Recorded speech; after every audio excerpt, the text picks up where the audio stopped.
नमस्कार दोस्तों, आप सभी का मेरे चैनल पर स्वागत है। तो इस वीडियो में हम फायर्स और अपस्टॉक दोनों ही एप्लीकेशन का कंपैरिजन करेंगे और यह जानेंगे कि दोनों ही एप्लीकेशन का इस्तेमाल करने पर हमें कितना क्या चार्ज देना पड़ता है। तो मेरी आपसे निवेदन रहेगी कि आप इस वीडियो को पूरा ज़रूर देखें, क्योंकि इस वीडियो में मैं आपको दोनों ही एप्लीकेशन की फुल डिटेल देने वाला हूँ।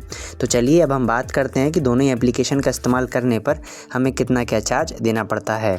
तो सबसे पहले हम बात करते हैं कि यह दोनों एप्लीकेशन कब लॉन्च हुई थी। तो यहाँ पर जो फायर्स एप्लीकेशन है इसकी शुरुआत 2015 में हुई थी। जो अपस्टॉक एप्लीकेशन है इसकी शुरुआत 2009 में हुई थी। तो यहाँ पर जो अपस्टॉक है इसकी शुरुआत काफ़ी ज़्यादा पहले हो गई थी फायर्स एप्लीकेशन के मुकाबले। तो चलिए अब हम बात करते हैं नंबर ऑफ़ डाउनलोड्स, यानी कि दोनों ही एप्लीकेशन के गूगल प्ले स्टोर पर कितने डाउनलोड हो रखे हैं। तो यहाँ पर फायर्स एप्लीकेशन को अभी तक 10 लाख से भी ज़्यादा लोगों ने डाउनलोड करके रखा हुआ है। अगर हम अपस्टॉक की बात करें तो अपस्टॉक को अभी तक 1 करोड़ से भी ज़्यादा लोगों ने डाउनलोड करके रखा हुआ है। तो नंबर ऑफ़ डाउनलोड्स के मामले में अपस्टॉक के ज़्यादा डाउनलोड हैं फायर्स एप्लीकेशन के मुकाबले। तो चलिए अब हम बात करते हैं अकाउंट ओपनिंग चार्जेस के बारे में। तो यहाँ पर फायर्स एप्लीकेशन के अंदर अकाउंट ओपनिंग चार्ज बिल्कुल ज़ीरो है, बिल्कुल सेम टू सेम अपस्टॉक में है। यहाँ पर भी अकाउंट ओपनिंग चार्ज बिल्कुल ज़ीरो है। तो दोनों ही एप्लीकेशन के अंदर अकाउंट ओपन करना बिल्कुल फ्री है। यहाँ पर आपको 1 भी रुपये चार्ज नहीं देना पड़ेगा। तो मुझे उम्मीद है कि आपको अकाउंट ओपनिंग चार्जेस के बारे में समझ में आ गया होगा। तो चलिए अब हम बात करते हैं अकाउंट मेंटेनेंस चार्जेस के बारे में। तो दोनों ही एप्लीकेशन के अंदर अकाउंट मेंटेनेंस चार्ज बिल्कुल ज़ीरो है। जैसा कि आप यहाँ पर देख सकते हैं, दोनों ही एप्लीकेशन के अंदर आपको अकाउंट मेंटेनेंस चार्ज के रूप में 1 भी रुपये चार्ज नहीं देना पड़ेगा। तो मुझे उम्मीद है कि आपको अकाउंट मेंटेनेंस चार्ज समझ में आ गया होगा। तो चलिए अब हम बात करते हैं ब्रोकरेज ऑन डिलीवरी, यानी कि अगर आप दोनों ही एप्लीकेशन के अंदर किसी भी कंपनी के शेयर को ख़रीदते हैं और बेचते हैं तो आपको कितना क्या चार्ज देना पड़ेगा। तो यहाँ पर जो फायर्स एप्लीकेशन है इसके अंदर जो ब्रोकरेज है वो बिल्कुल ज़ीरो है। यहाँ पर आपको 1 भी रुपये चार्ज नहीं देना पड़ेगा ब्रोकरेज के रूप में। जो अपस्टॉक है इसके अंदर आपको कम से कम 2.5% और ज़्यादा से ज़्यादा 20 रुपये देने पड़ेंगे किसी भी कंपनी के शेयर को ख़रीदने पर और बेचने पर। तो मुझे उम्मीद है कि यहाँ पर आपको ब्रोकरेज ऑन डिलीवरी समझ में आ गया होगा। तो यहाँ पर फायर्स एप्लीकेशन में आपको ब्रोकरेज तो ज़ीरो दिखा रहा है, पर लेकिन ऐसा नहीं है कि आपको फायर्स एप्लीकेशन के अंदर कंपनी के शेयर खरीदने पर और बेचने पर चार्ज नहीं देना पड़ेगा। यहाँ पर आपको थोड़े बहुत चार्ज देने पड़ेंगे जो कि गवर्नमेंट की तरफ से लगाए जाते हैं। तो आप इस वीडियो को अंत तक ज़रूर देखिएगा, क्योंकि वीडियो के आखिर में मैं आपको दोनों ही एप्लीकेशन की ऑफिशियल वेबसाइट को ओपन करके उसके ब्रोकरेज कैलकुलेटर में यह बताऊँगा कि अगर हम किसी भी कंपनी के शेयर को खरीदते हैं और बेचते हैं तो हमें दोनों ही एप्लीकेशन में कितना क्या चार्ज देना पड़ेगा। तो चलिए अब हम बात करते हैं ब्रोकरेज ऑन इंट्राडे, यानी कि अगर हम इंट्राडे ट्रेडिंग करते हैं दोनों ही एप्लीकेशन के अंदर तो हमें कितना क्या चार्ज देना पड़ेगा। तो यहाँ पर फायर्स एप्लीकेशन के अंदर आपको कम से कम 0.03% और ज़्यादा से ज़्यादा 20 रुपये देने पड़ेंगे इंट्राडे ट्रेडिंग के चार्जेस के रूप में। अगर हम अपस्टॉक की बात करें तो यहाँ पर आपको कम से कम 0.05% और ज़्यादा से ज़्यादा 20 रुपये देने पड़ेंगे इंट्राडे चार्जेस के रूप में। तो मुझे उम्मीद है कि आपको ब्रोकरेज ऑन इंट्राडे समझ में आ गया होगा। तो चलिए अब हम बात करते हैं म्यूचुअल फंड चार्जेस के बारे में। तो यहाँ पर दोनों ही एप्लीकेशन के अंदर म्यूचुअल फंड में इन्वेस्टमेंट करना बिल्कुल फ्री है। दोनों ही एप्लीकेशन में आपको 1 भी रुपये चार्ज नहीं देना पड़ेगा म्यूचुअल फंड में इन्वेस्टमेंट करने पर। तो मुझे उम्मीद है कि आपको म्यूचुअल फंड चार्जेस के बारे में समझ में आ गया होगा। तो चलिए अब हम बात करते हैं डीपी चार्जेस के बारे में। तो सबसे पहले मैं आपको समझा देता हूँ कि डीपी चार्जेस होते क्या हैं। जब भी हम किसी भी कंपनी के शेयर को बेचते हैं तो हमें उस समय डीपी चार्जेस देने पड़ते हैं। अगर हम किसी कंपनी के शेयर को बेच रहे हैं तो हमें 1 दिन में 1 बार डीपी चार्ज देना पड़ता है। अगर हम उसी कंपनी के शेयर को अगले दिन बेचेंगे तो हमें अगले दिन अलग से डीपी चार्ज देना पड़ेगा।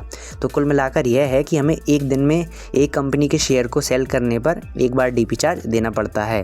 तो यहाँ पर फायर्स एप्लीकेशन के अंदर जो डीपी चार्जेस हैं वो 12.5 रुपये प्लस जीएसटी हैं, और अपस्टॉक के अंदर जो डीपी चार्जेस हैं वो 18.5 रुपये प्लस जीएसटी हैं। तो मुझे उम्मीद है कि आपको दोनों ही एप्लीकेशन के डीपी चार्जेस के बारे में पता चल गया होगा। तो चलिए अब हम बात करते हैं ऑप्शन ट्रेडिंग चार्जेस के बारे में। तो यहाँ पर दोनों ही एप्लीकेशन के अंदर ऑप्शन ट्रेडिंग करने पर आपको 20 रुपये पर ऑर्डर देना पड़ेगा। तो यहाँ पर दोनों ही एप्लीकेशन के अंदर जो ऑप्शन ट्रेडिंग चार्जेस हैं वो बिल्कुल सेम टू सेम हैं। तो यहाँ पर आपको 20 रुपये पर ऑर्डर देना पड़ेगा ऑप्शन ट्रेडिंग करने पर। तो मुझे उम्मीद है कि आपको ऑप्शन ट्रेडिंग चार्जेस के बारे में पता चल गया होगा। तो चलिए अब हम बात करते हैं ऑटो स्कोर ऑफ चार्जेस के बारे में। तो सबसे पहले मैं आपको समझा देता हूँ कि ऑटो स्कोर ऑफ चार्जेस क्या होते हैं। जब भी हम इंट्राडे ट्रेडिंग करते हैं तो उसमें हमें किसी भी कंपनी के शेयर को एक ही दिन में खरीदकर उसी दिन बेचना पड़ता है। अगर हम हमारे ख़रीदे हुए शेयर को मार्केट क्लोज होने से पहले बेचना भूल जाते हैं, फिर बेच नहीं पाते हैं, तो इस कंडीशन में जो हमारा ट्रेडिंग अकाउंट है वो ऑटोमेटिक हमारे शेयर को सेल कर देता है। तो जो हमारा ट्रेडिंग अकाउंट है वो ऑटोमेटिक हमारे शेयर को सेल करेगा, तो इसके बाद चार्ज लेगा। उन्हीं चार्जेस को ऑटो स्क्रॉप चार्ज बोला जाता है। तो यहाँ पर जो फायर्स एप्लीकेशन के अंदर ऑटो स्क्रॉप चार्जेस हैं वो 50 रुपये प्लस GST हैं, और अपस्टॉक के अंदर ही बिल्कुल सेम टू सेम है। यहाँ पर भी आपको 50 रुपये प्लस GST देना पड़ेगा ऑटो स्क्रॉप चार्जेस के रूप में। तो मेरा आपसे यही कहना है कि जब भी आप इंट्राडे ट्रेडिंग करें तो आप अपने ख़रीदे हुए शेयर को समय ख़त्म होने से पहले बेच दें, जिससे कि आपको यह फालतू के चार्ज नहीं देने पड़ेंगे। तो मुझे उम्मीद है कि अभी तक मैंने आपको जितना भी चार्ज वगैरह समझाया है वो आपको समझ में आ गया होगा। अब हम दोनों ही एप्लीकेशन की ऑफिशियल वेबसाइट को ओपन करेंगे और वहाँ देखेंगे उनके ब्रोकरेज कैलकुलेटर में कि हम किसी भी कंपनी के शेयर को ख़रीदते हैं और बेचते हैं तो वहाँ पर हमें कितना क्या चार्ज देना पड़ेगा। तो चलिए अब हम इन दोनों की ऑफिशियल वेबसाइट को ओपन कर लेते हैं। तो यहाँ पर हमने फायर्स एप्लीकेशन की ऑफिशियल वेबसाइट को ओपन करके रख लिया है और यहाँ पर हमने इसका ब्रोकरेज कैलकुलेटर को ओपन करके रखा हुआ है। अब इसके अंदर मैं आपको लाइव प्रूफ बताऊँगा कि हम किसी भी कंपनी के शेयर को ख़रीदेंगे और बेचेंगे तो हमें कितना क्या चार्ज देना पड़ेगा। तो यहाँ पर आप सबसे पहले डिटेल देख लीजिए। मैंने क्वांटिटी में डाला है 10, बाय प्राइस में 1000 रुपये, सेल प्राइस में 1500 रुपये, यानी कि मैंने 10 शेयर ख़रीदे हैं 1000 रुपये की रेट में और 1500 रुपये की रेट में सेल कर दिए हैं। तो इस कंडीशन में मुझे फायर्स एप्लीकेशन के अंदर कितना चार्ज देना पड़ेगा, तो मैं इसे नीचे करके आपको समझाने की कोशिश करता हूँ। तो यहाँ पर जो ब्रोकरेज है वो बिल्कुल ज़ीरो है, यानी कि फायर्स एप्लीकेशन की तरफ से हमें 1 भी रुपये चार्ज नहीं लिया जाएगा। पर लेकिन यहाँ पर आपको अदर चार्जेस देने पड़ेंगे जो कि गवर्नमेंट की तरफ से लिए जा रहे हैं। तो मैं इनको एक बार आपको एक्सप्लेन करके बता देता हूँ। तो जो ब्रोकरेज है वो 0 रुपये है, पर लेकिन exchange transaction charges 0.812 rupees, GST charges 0.15 rupees, STT charges 25 rupees, SEBI charges 0.03 rupees, stamp duty 1.5 rupees, NSE IPFT charges 0.03 rupees. जो टोटल चार्जेस हो जाते हैं वो 27.5 रुपीज़ हो जाते हैं। पर लेकिन यहाँ पर मैं आपको एक चीज़ बताऊँ, यहाँ पर DP चार्जेस को ऐड नहीं किया गया है, तो हमें DP चार्जेस को भी ऐड करना पड़ेगा। जब भी हम किसी भी कंपनी के शेयर को बेचते हैं तो हमें एक बार DP चार्ज देना पड़ता है। तो फायर्स एप्लीकेशन के अंदर जो DP चार्जेस हैं वो 12.5 रुपये प्लस GST हैं। अगर हम GST को भी मिला दें तो 12.5 रुपये यहाँ पर 15 रुपये के आसपास हो जाएंगे। तो यहाँ पर अगर हम 27 रुपीज़ में 15 रुपये जोड़ दें तो यह कुछ 42 रुपीज़ हो जाते हैं।